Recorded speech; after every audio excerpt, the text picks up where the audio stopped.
Good morning student. आज हम लोग पढ़ने जा रहे हैं chapter number six ninth class का। इसका नाम है रेखाएं और कोण। हम लोगों ने पिछली कक्षाओं में रेखाएं और कोण के बारे में बहुत कुछ सीख लिया है। क्या किया है? बहुत कुछ सीख लिया है। अब हमको उसको एक बार रिवाइज़ कर लेना है। आप लोगों को बहुत सारी चीज़ें पता होंगी और बहुत सारी चीज़ें नहीं पता होंगी, लेकिन हमको रेखाएं क्या है और कोण क्या है तथा उनसे और कौन कौन सी आकृतियाँ बनती हैं, ये सब सारी चीज़ें हमको समझ लेना है, जो नाइन्थ में चैप्टर 6 में बहुत ही इम्पोर्टेंट है। और यह चैप्टर जो है ये 10th के लिए भी बहुत ज़्यादा इम्पोर्टेंट है। तो चलो हम स्टार्ट करते हैं रेखाएं और कोण। तो सबसे पहले हम स्टार्ट करते हैं रेखा बनती किससे, मतलब बनती किससे है? बिंदु से। कैसे बिंदु से बनती है? अभी हम जादू देखते हैं कैसे बिंदु से बनेगी। पहले तो बिंदु के बारे में समझ लेते हैं। जैसे कोई एक समतल है, कोई भी एक समतल है, बोर्ड ले लिया आपने, ब्लैक बोर्ड ले लिया, उसके ऊपर चौक से हमने एक डॉट कर दिया, इस तरह से एक डॉट कर दिया, तो क्या बन गया? वो बिंदु। आपकी नोटबुक में अगर मैंने एक छोटा सा डॉट कर दिया तो क्या बन गया? बिंदु। तो बिंदु क्या है? इनकी कोई परिभाषा नहीं होती, ये खाली मैं आपको समझा रहा हूँ। बिंदु, रेखा, इन सब की कोई परिभाषा नहीं होती है, बट मैं इनको आपको समझा रहा हूँ ये होता क्या है। तो बिंदु समझ में आ गया। अब रेखा समझ लेते हैं। देखो, अब रेखा में आपको ध्यान से देखना है कि रेखा और बिंदु का संबंध क्या है। देखो, ये एक बिंदु था, अब मैं इधर बहुत सारे बिंदुओं को जोड़ता जा रहा हूँ, ठीक, क्या बन गई? रेखा। बहुत सारे बिंदुओं आपस में जुड़ते जा रहे हैं दोनों तरफ। देखो, दोनों तरफ तीर का निशान है, इधर भी तीर है और इधर भी तीर है। ये तीर का मतलब है ये दोनों जो रेखा है, ये दोनों तरफ अनंत दूरी तय करती जाएंगी, इनका कोई अंत नहीं आएगा, और वो क्या हो गई? रेखा हो गई। क्या हो गई? रेखा। तो इसको हम इस तरह से समझा सकते हैं कि बिंदु के समूह जो एक ही दिशा में हो, बिंदु के समूह जो एक ही दिशा में आगे बढ़ते हो। जैसे यहाँ से देखो, ये बिंदु यहाँ से स्टार्ट हुआ, इस तरह आगे बढ़ रहा है, इधर बढ़ रहा है, और ये इधर बढ़ रहा है, एक ही दिशा में सीधी रेखा में आगे बढ़ते हैं, तो उन्हें क्या कह सकते हैं? हम रेखा कह सकते हैं। देखो, ये रेखा बन गई। इसी रेखा को अगर मैं इसी बिंदुओं को ऐसे जोड़ दूंगा तो ये नीचे जो मैंने रेखा बनाई है ना, ये रेखा बन जाएगी। इस रेखा के मैंने कोई भी दो बिंदु ले लिए, ए, इसके मैंने कोई भी दो बिंदु ले लिए हैं, ए एंड बी। इसको दो, एक बिंदु ए ले लिया है, एक बिंदु बी ले लिया है। तो ये रेखा को हम संकेत में कैसे लिखेंगे? इस तरह से हम संकेत में लिखेंगे रेखा ए बी। और रेखाओं को या रेखा को हमेशा स्मॉल लेटर से, अल्फ़ाबेट के small letter L M N, but small letter से दर्शाया जाता है। ओके, तो ये हो गया रेखा।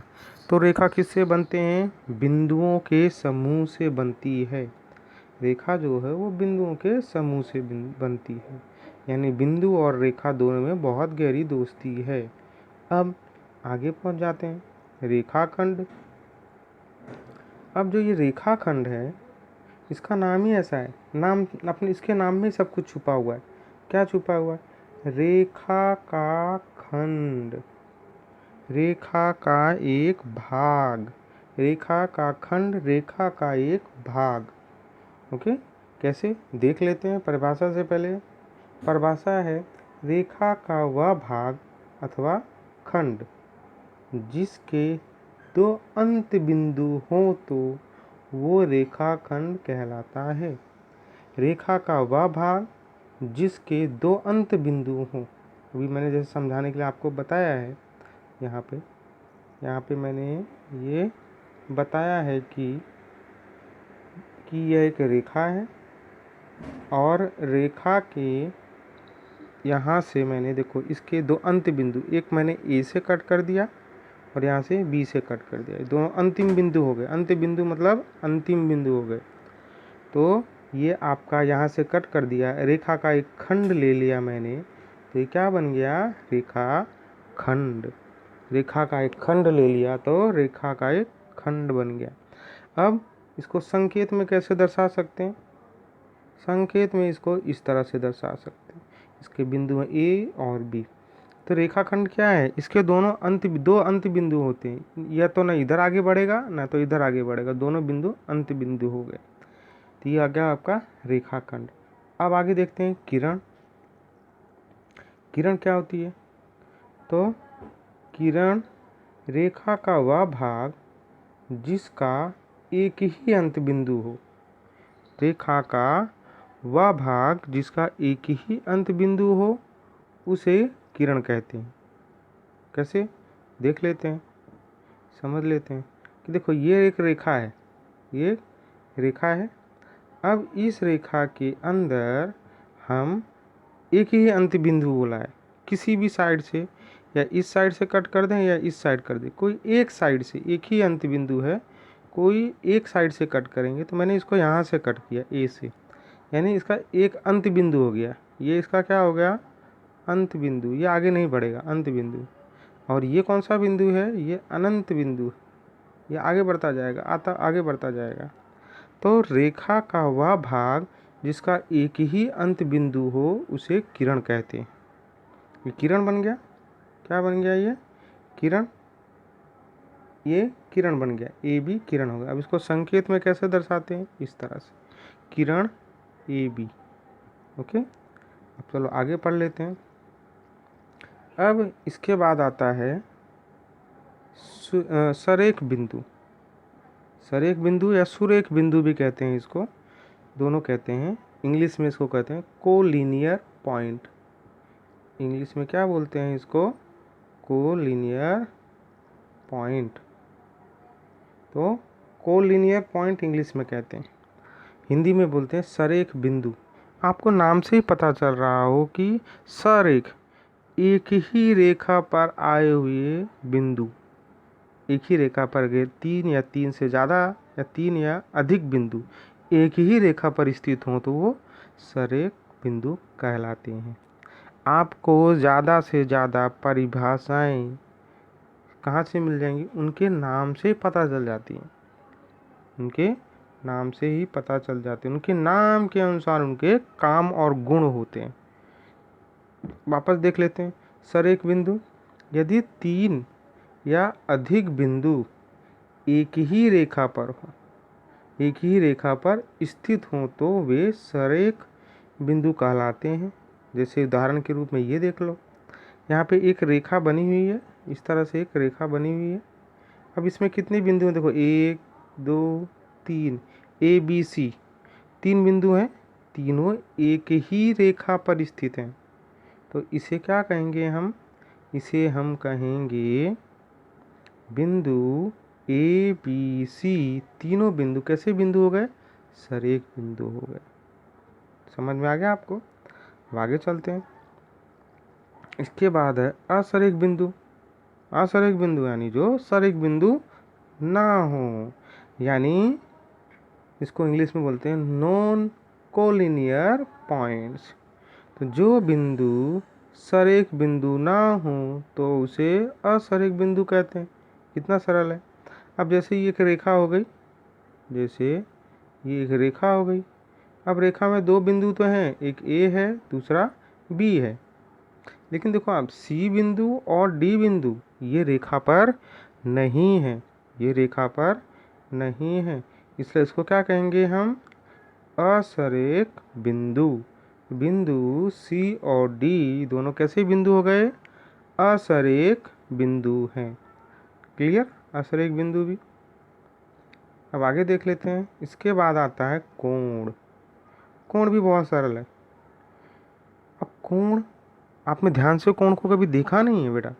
कोण को देखो, इसमें ये जो लाल रंग की किरण है वो और जो ये ब्लू रंग की किरण है वो दो आपस में जुड़ रही हैं, उनके शीर्ष बिंदु पे आपस में जुड़ रही हैं। इसका मतलब क्या हो गया, दो किरणें हैं आपस में जुड़ रही हैं, तो दो किरणें एक ही अंत बिंदु से प्रारंभ होती हैं। देखो दो किरणें, ये किरण ए बी और किरण ए सी, दो किरण हैं, दोनों एक ही अंत बिंदु यानी ए से प्रारंभ होती हैं, तो क्या बन जाता है, तो एक कोण बनता है। तो क्या बन जाता है, एक कोण बन जाता है। तो कितना सरल है कि दो किरणें एक ही अंत बिंदु यानी ए से प्रारंभ होती हैं तो एक कोण बनता है।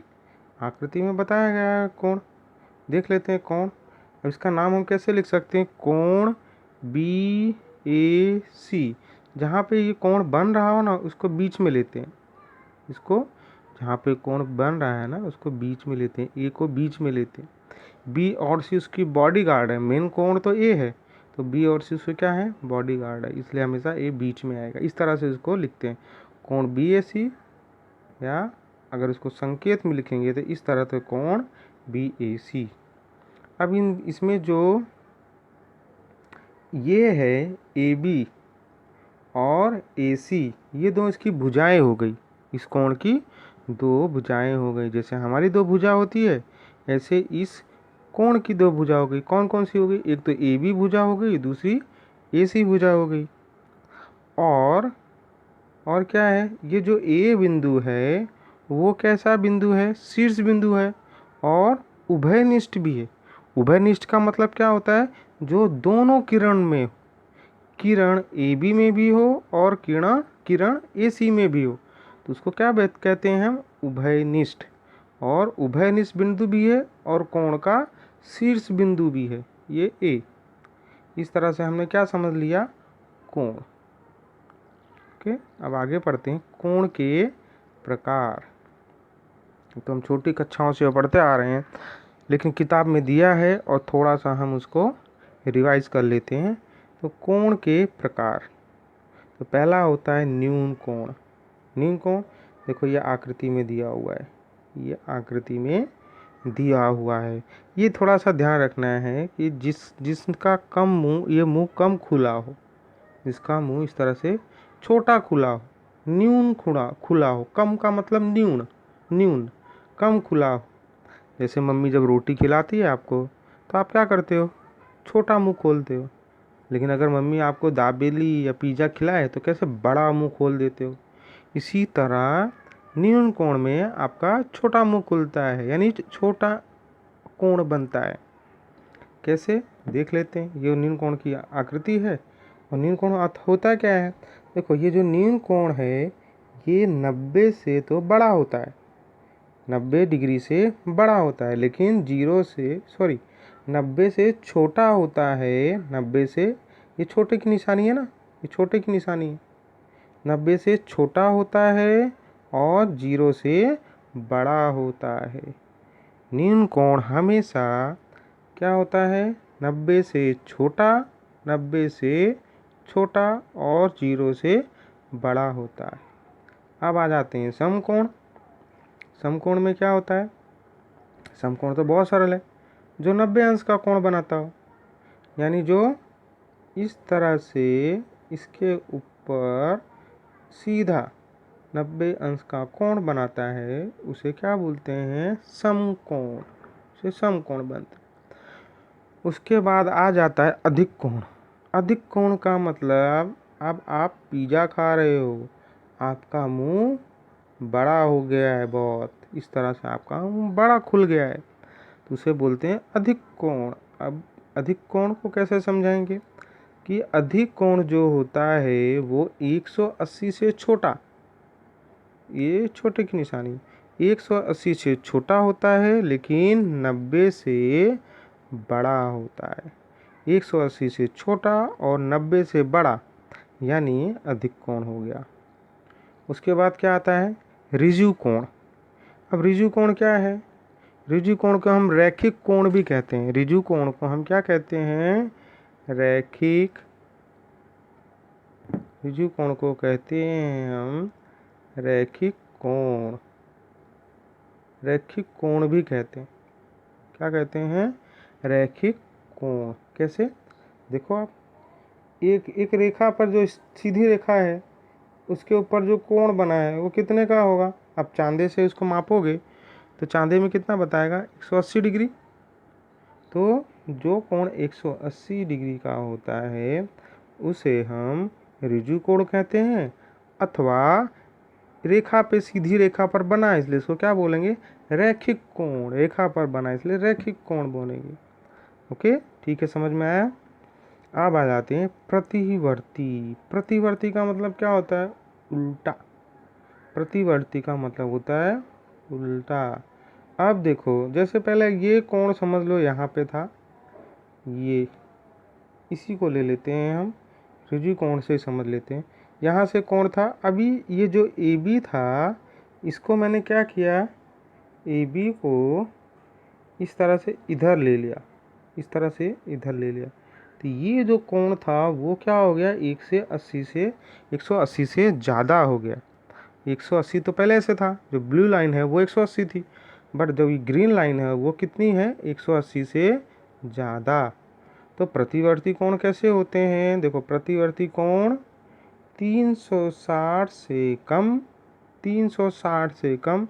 360 का मतलब क्या होता है? पूरा एक सर्कल, पूरा एक वृत्त। चांदेगन जो पूरा वृत्त होता है, अगर पूरा वृत्त घूम जाए तो वो कितने का होता है? 360 डिग्री का, 360 डिग्री का बन जाएगा। तो जो प्रतिवर्ती कोण है वो कैसा होता है? 360 डिग्री से कम और 180 डिग्री से ज़्यादा होता है। क्लियर? इस तरह से। और इसको किस तरह से मापते हैं? अगर समझ लो मुझे ये कोण का मान चाहिए, ये कोण का मान चाहिए, ये कोण समझ लो हमने x ले लिया, ये कोण का मान चाहिए। अब अभी मैंने आपको समझाया कि ये पूरा जो सर्कल है ये कितने का है? 360 डिग्री। सर्कल मतलब वृत्त 360 डिग्री है, पूरा 360 है। ओके। और अगर मुझे ये कोण दे दिया गया है, खाली ये कोण प्रतिवर्ती कोण दे दिया है, प्रतिवर्ती कोण दे दिया है, प्रतिवर्ती कोण समझ लो हमको दे दिया है 190 डिग्री। तो पूछा है कि x कितना होगा? तो 360 पूरे सर्कल में से ये ग्रीन वाला सर्कल निकाल देंगे तो ये बच जाएगा 160 x। तो 360 में से 190 माइनस कर दो, 0। 16 में से 9 गया 7, और इधर बचा 2 में से 1 गया 1, 170। ये जो आया ये 170 आया, x 170 आया। प्रतिवर्ती तो 190 डिग्री है। प्रतिवर्ती ऐसे सम हमको करने, इसलिए मैं आपको समझा रहा हूँ कि इस तरह से हम सम करेंगे। तो ये आपका हो गया प्रतिवर्ती। प्रतिवर्ती क्या होता है? वापस मैं बोल देता हूँ, जो प्रतिवर्ती कोण होता है वो 360 से कम और 180 से ज़्यादा होता है। अब हम आ जाते हैं पूरक कोण। अब ये जो पूरक कोण है ना, ये इम्पोर्टेंट है, ये सारे इम्पोर्टेंट है, ये आपको आते भी होंगे लेकिन ये सब इम्पोर्टेंट है। तो पूरक कोण क्या होता है? यदि दो कोणों का योग समकोण या 90 डिग्री हो, समकोण का मतलब 90 ही होता है। यदि दो कोणों का योग समकोण या 90 डिग्री के बराबर हो तो ऐसे कोण पूरक कोण कहलाते हैं। ऐसे कोण पूरक कोण कहलाते हैं। जैसे कि कोण A प्लस कोण B बराबर 90। समझ लो कोण A कितने का है? 30 डिग्री, और कोण B कितना है? 60 डिग्री। तो 30 और 60 कितना हो गया? 90। तो यहाँ पे कोण A और कोण B, कोण A और कोण B कैसे कोण हो गए? पूरक कोण। इसको हम आकृति से समझ लेते हैं इधर ही थोड़ा, इस तरह से। इस तरह से हम आकृति से समझ लेते हैं। पहले हम क्या बना देते हैं, समकोण, यूँ हो गया। अब यहाँ से मैंने एक कोण और बना दिया इस तरह से। ये जो कोण हो गया, समझ लो इसको हम ले लेते हैं ए 30 डिग्री, और ये जो कोण हो गया बी 60 डिग्री। समझ में आया? अब अगर मैं इन दोनों कोणों को जोड़ लूँ तो क्या बन जाएंगे, 60 और 30 90।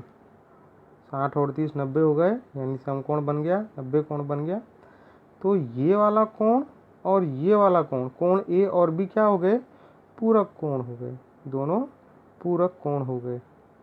तो यदि दो कोणों का योग समकोण यानी 90 के बराबर हो तो ऐसे कोण पूरक कोण कहलाते हैं।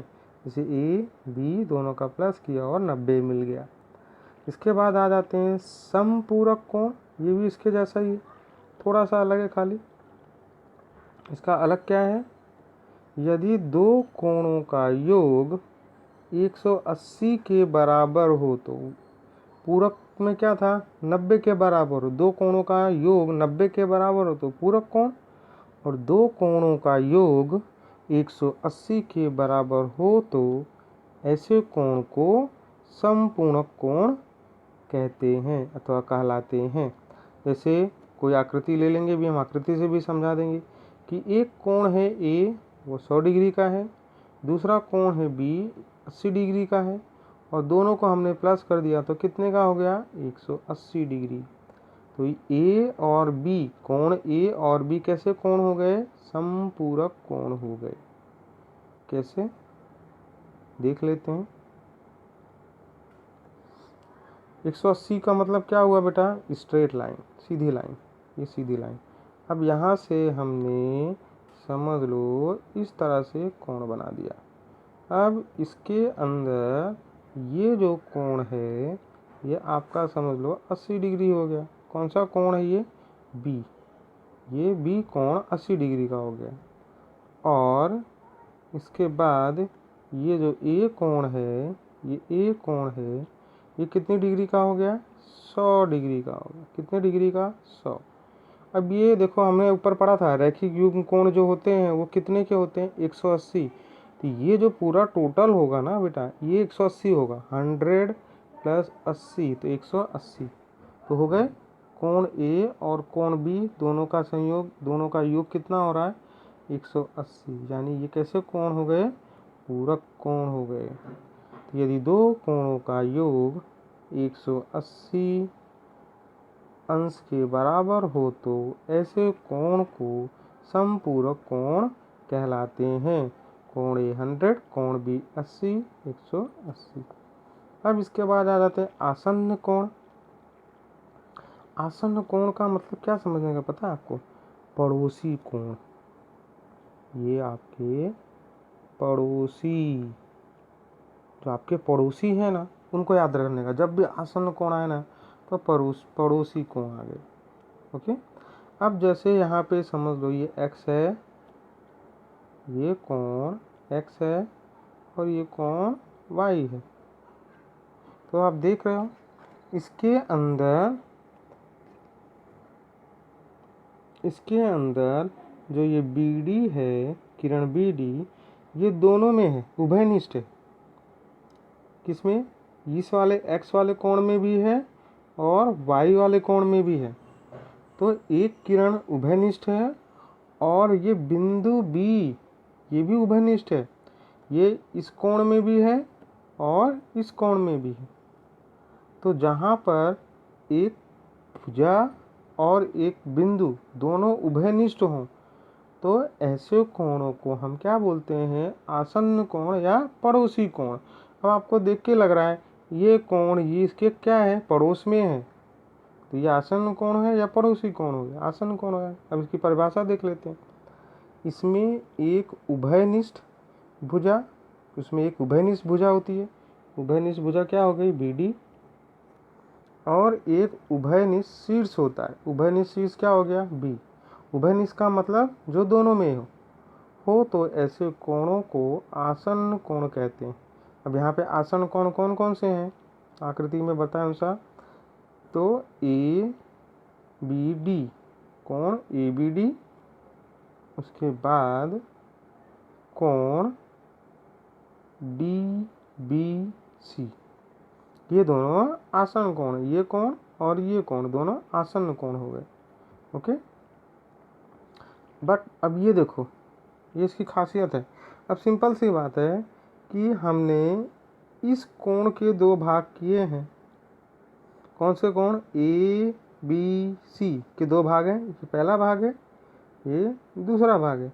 अगर हम इन दोनों को प्लस कर देंगे तो ये पूरा भाग मिल जाएगा हमको, कुछ नया नहीं है। ये कोण एक और कोण दो, दोनों को प्लस कर दोगे तो ये पूरा कोण मिल जाएगा, क्योंकि इसी में से तो दो भाग किए हुए हैं। तो अब इसको हम लिखेंगे कैसे कि कोण ए बी डी, कोण, ये कोण ए बी डी, ये रहा कोण डी बी सी, ये वाला कोण, ये कोण और ये कोण दोनों को जब प्लस कर देंगे तो ये पूरा बड़ा वाला कोण मिल जाएगा। कौन सा कोण मिल जाएगा आपको? ये वाला कोण, कोण ए बी सी। आकृति देखोगे तो आपको समझ में आ जाएगा कि दोनों आसन्न कोणों को आप जोड़ दोगे तो आपको जो मुख्य कोण है, बड़ा कोण है, वो मिल जाएगा, क्योंकि वो उसी में से बना है, उसी के टुकड़ा है वो। जब दो कोण आसन्न कोण होते हैं तो उनका योग उस कोण के बराबर होता है। कौन से कोण के? जो बड़ा कोण के दो भाग किए गए हैं उसका। तो ये आपका हो गया आसन्न कोण। आसन्न कोण का मतलब समझ लेने का, पड़ोसी कोण, पड़ोसी कोण। ओके, अब आ जाते हैं रैखिक युग्म। तो रैखिक युग्म नाम से ही पता चल रहा है कि रैखिक यानी एक ही रेखा पे बने हुए हैं, युग्म का मतलब दो। जैसे ये इस तरह से भी ले सकते हैं, ये एक ही रेखा पर बने हुए दो या दो से ज़्यादा कोण। ये एक हो गया और ये दूसरा हो गया और ये तीसरा हो गया। अब आप भी मुझे बताओ कि अगर मैं कोण एक, कोण दो और कोण तीन, तीनों को प्लस करूँगा तो क्या आएगा आंसर? तीनों को अगर मैं प्लस करता हूँ तो क्या आंसर आएगा? Yes right, 180 degree. क्यों? क्योंकि ये जो रेखा है वो कितनी डिग्री की है? रेखा जो है वो रैखिक कोण है। तो रैखिक कोण जो होते हैं वो टोटल कितने अंश का होता है? वो 180। अब आप अगर 180 को 3 बच्चों में बांट दो और उनका टोटल करोगे तो भी 180 आएगा। यदि 180 रुपये को आप 5 बच्चों में भी बांट दोगे और पाँचों का प्लस करोगे तो भी 180 आएगा। इसलिए जो रैखिक कोण हैं उनका जब प्लस करोगे तो वो हमेशा 180 आएगा।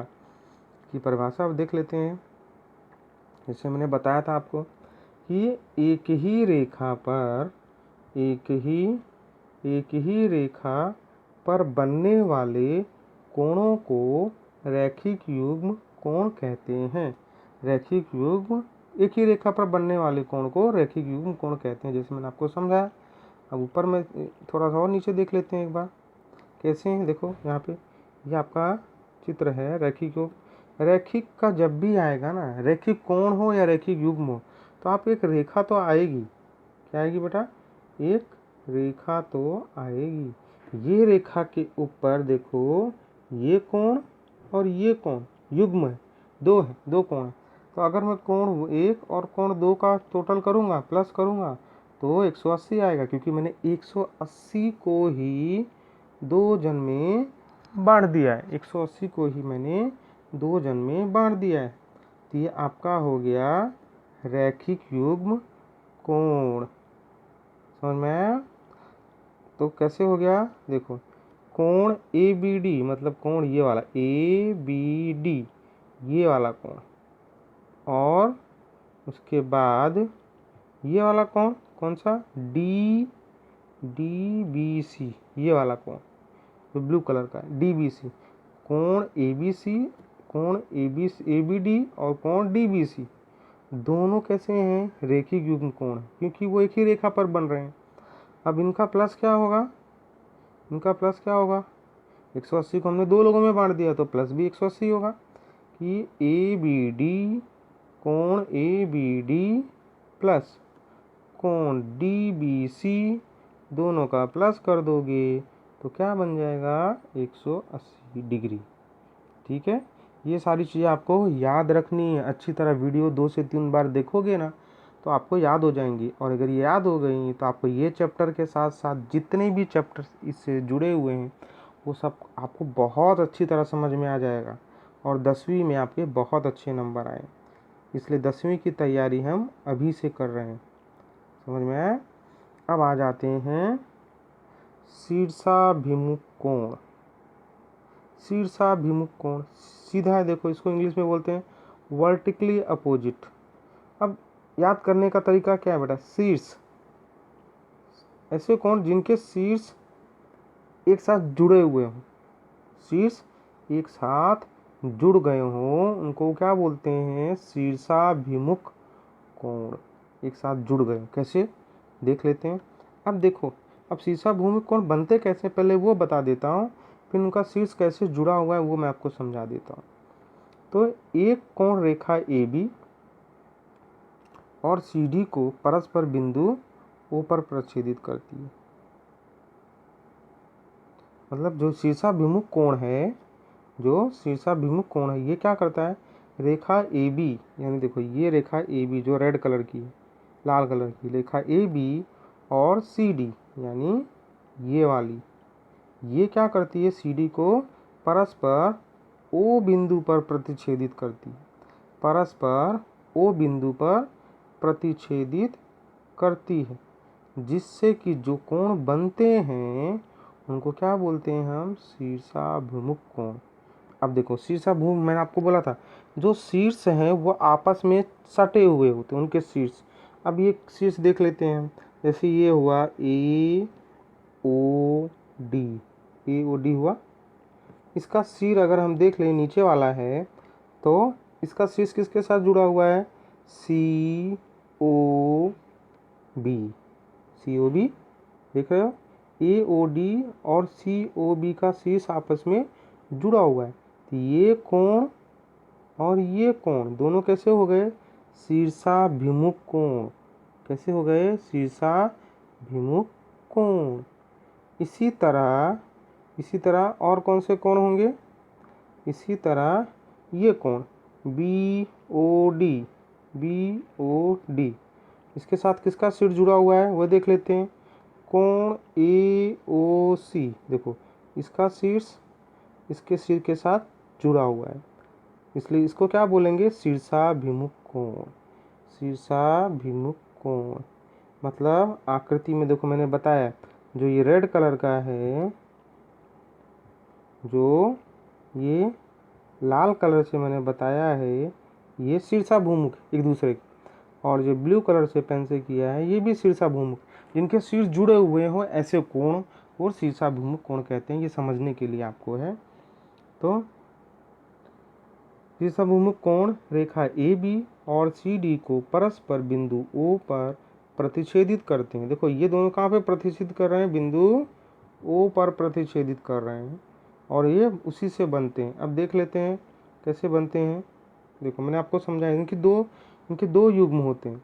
या शीर्षाभिमुख के कोणों के कैसे युग्म होते हैं, दो युग्म होते हैं।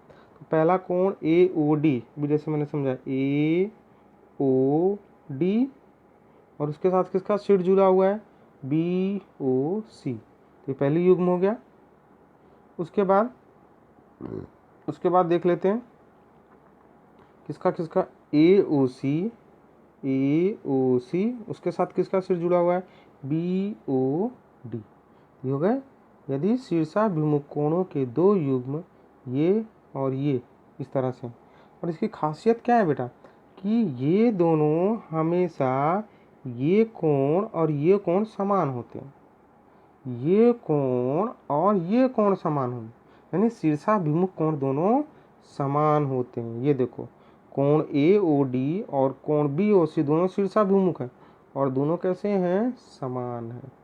इसी तरह कोण AOC और कोण BOD ये भी कैसे हैं, शीर्षाभिमुख, इनका सिर जुड़ा हुआ है और वो भी समान होते हैं। इस तरह हम यहाँ तक पढ़ेंगे शीर्षाभिमुख कोण। ये हमारा चैप्टर 6 जो है उसका हमने क्या पढ़ा, परिचय पढ़ा है। अभी थोड़ा भाग 2 में हम थोड़ा और परिचय पढ़ेंगे, उसके बाद हम स्वाध्याय को स्टार्ट करेंगे। ओके।